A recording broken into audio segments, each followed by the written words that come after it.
and welcome back to Pellet Tech 101. Today's session I want to show you how we're going to replace the rope gasket in a standard pellet stove door. A lot of doors are like this. You may find the same type of door on a gas stove or a wood stove or a coal stove, but this is a standard round rope gasket, and we're going to go through the replacement of that for you. So the very first thing I want to do is make sure that I have the right tools. I have two different flathead screwdrivers here. I have high temperature silicone, and I have our replacement gasket. Let's get started. So the first thing that I'm going to do is I'm going to find basically where the two ends of that gasket come together. And from here, I want to start the process of pulling out that old gasket. Now, sometimes you can use a flathead screwdriver to initially lift that up. I just use my fingers to pry that. And we're just pulling this all the way out.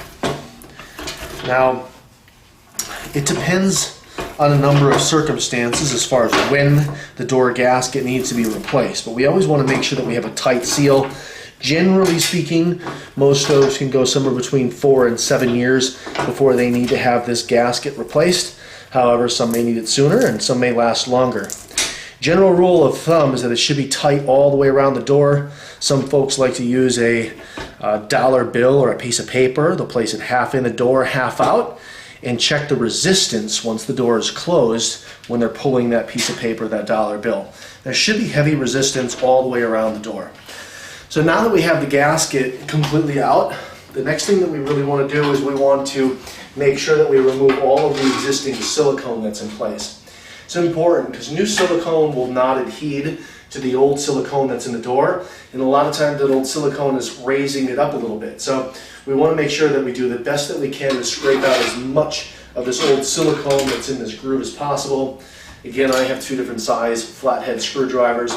Those seem to work the best. So we're just going to move in a back and forth motion here.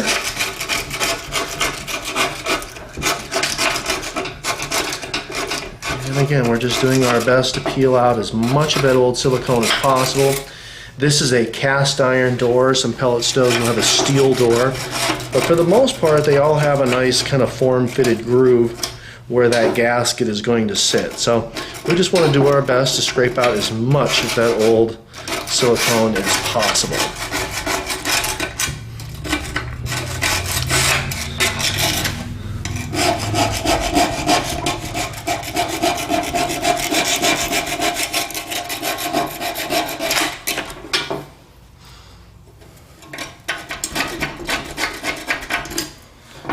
Switch to the larger screwdrivers. I think it's going to do a little better job.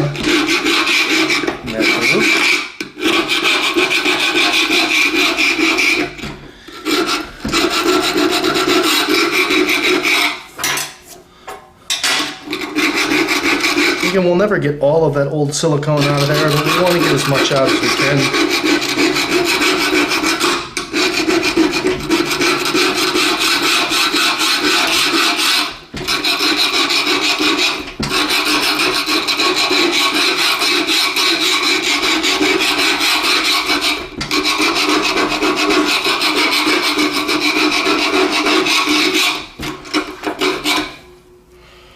Alright, so I think that top is pretty good. We'll get these last sides and the bottom, and we should be ready to lay in that new gasket.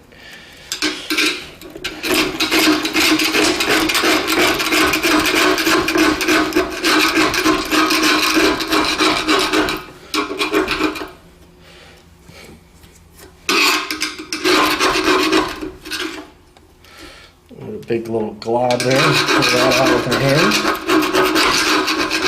I'm just working the screwdriver back and forth, side to side. Again, getting as much of that out of there as we can.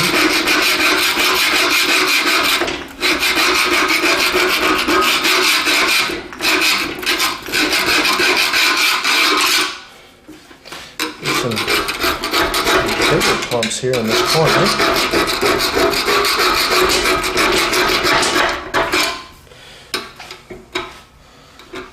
Especially in the corners, we want to make sure that we get as much of that out as possible.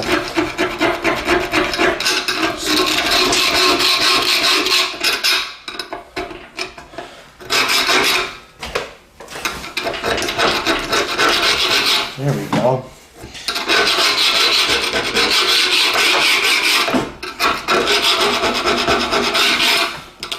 And some folks will also use a wire brush once they get this silicone out of there, just to further clean that up. But again, I find as long as we have a decent amount of metal, our new silicone will adhere well. Just want to do the best that we can with the flathead screwdriver here. And last side is going to the bottom as best we can.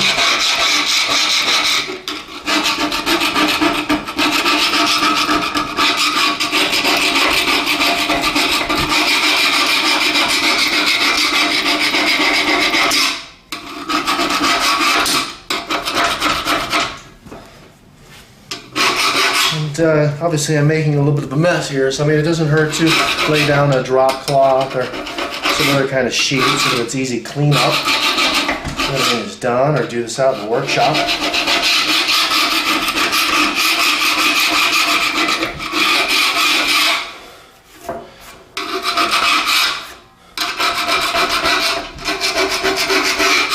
Alright, so I think we did a pretty good job there. Just doing a double check around all the little corners here. A lot of time we get a little goop up in that corner.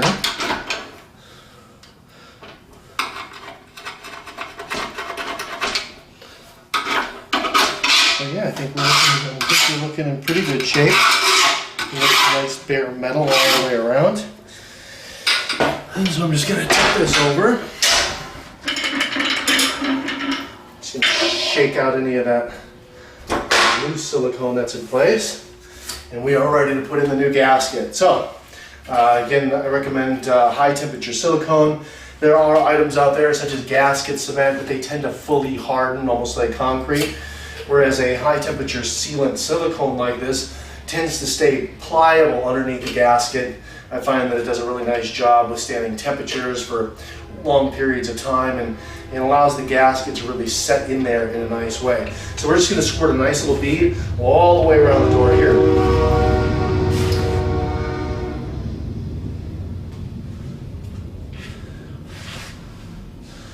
Not too thick, not too thin, maybe about the width of a pencil here.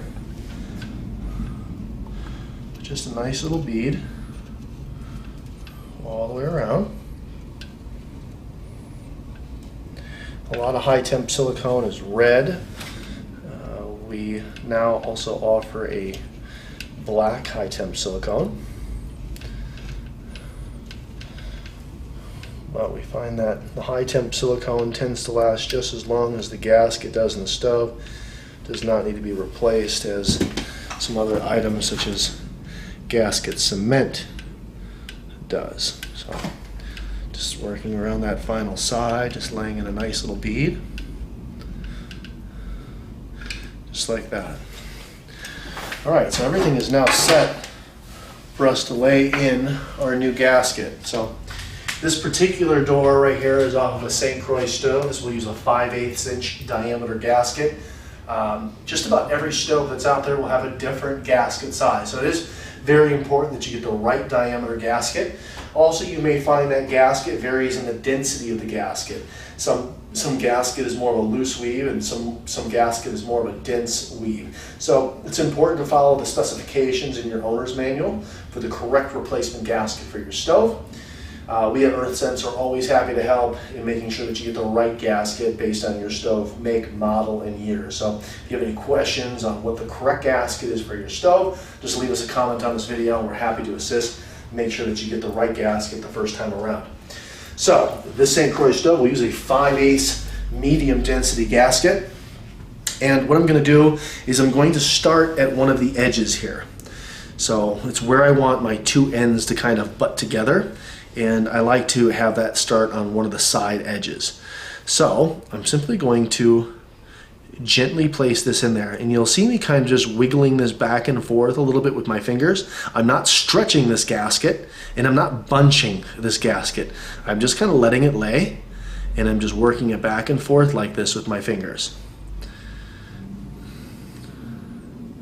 It's important that we get the correct seal, and so again, we don't want to bunch the gasket. and we don't want to stretch the gasket.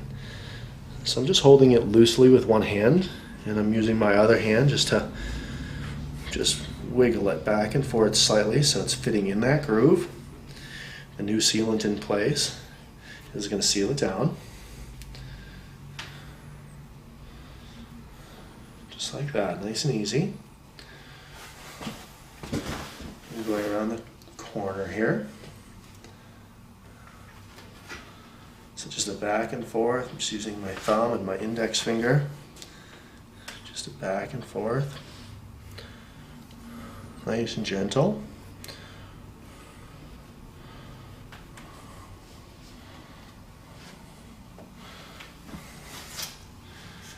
And we've got the top side here.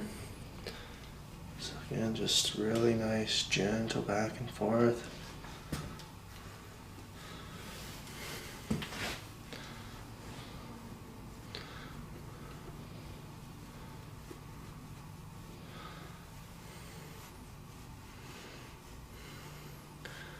Just like that.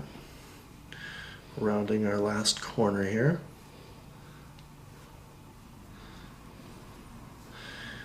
And we get right to the other end. So at this point, what I'm going to do is I'm going to trim off the excess portion of this gasket. It's always good to use a nice sharp scissors, even rather than a razor blade. Sharp scissors tends to work the best. Take a little bit more than you would think, because we kind of want these two ends to just slightly overlap.